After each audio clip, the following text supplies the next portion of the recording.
حدیث ہے، ہمارے اندر کا ضمیر ہے. دیکھو یہاں نہیں جانا، یہاں جانا. ہمارے اندر سے ملامت کرتا ہو.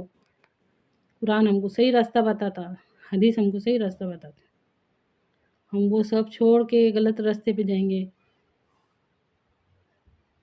اور پھر بولیں گے کیوں نہ روکا ہوں مجرم کو خطا سے پہلے.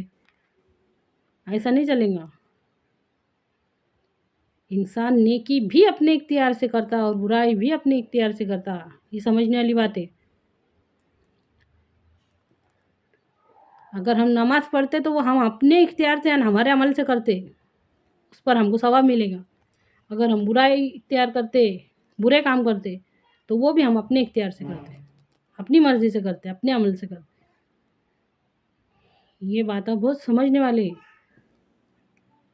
ہم مکمل اپنے آپ کو شیطان کی گرفت میں دے کے بولیں گے کہ ہم کیا کر سکتے ہیں. ایسا نہیں چلے گا. شیطان سے جب پوچھتاچ ہوں گے، شیطان سے میں تو صرف بھڑکاتا تھا ان کو، عمل تو یہ کرتے تھے. تو میں کہہ رہی ہوں نا کہ انسان اس دنیا میں بھلائی کو قائم کرنے والا بھی انسان ہے اور برائی کو قائم کرنے والا بھی انسان ہے. شیطان صاف مکر جائے گا، انسان پہ ڈھکیل دے گا. میں تو صرف بھڑکاتا تھا، عمل تو یہ کرتا تھا، عمل تو یہ کرتی تھی.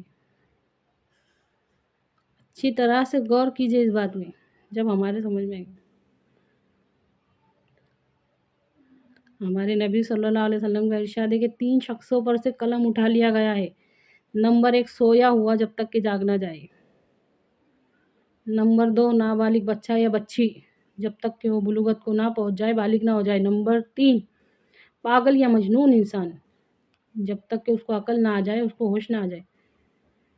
اب سوچ کے دیکھو ہم ان تینوں میں سے کیا ہے. تم کو کس نے بولا تھا تم کو چھٹی ہے؟ اگر ہم سے یہ سوال ہو گیا کہ تم کو کس نے بولا تھا تم کو چھٹی ہے، کیا جواب دیں گے؟